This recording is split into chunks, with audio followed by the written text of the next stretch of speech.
So in part one of this series, we discussed why everything that led up to the 1974 Assembly led it to being illegitimate.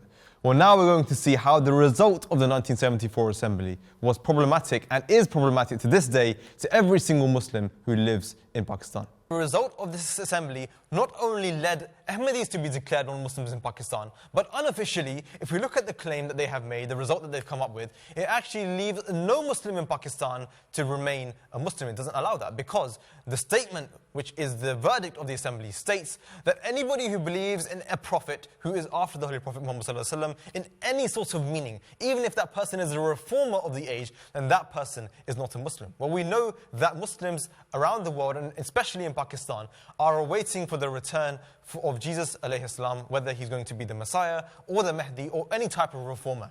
It doesn't matter what sect they belong to.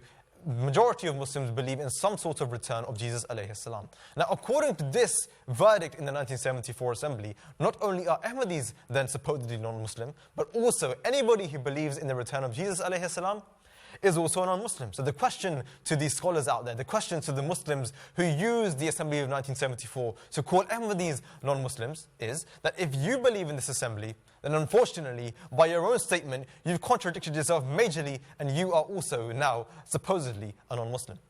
So to sum up in conclusion, without even going into the theology of this question, we should see that people who use the 1974 Assembly to say that Ahmadis are non-Muslims should actually look at themselves first, because according to the 1974 Assembly, the majority of Muslims themselves will also be declared non-Muslim. So why should we use this as any base of authority?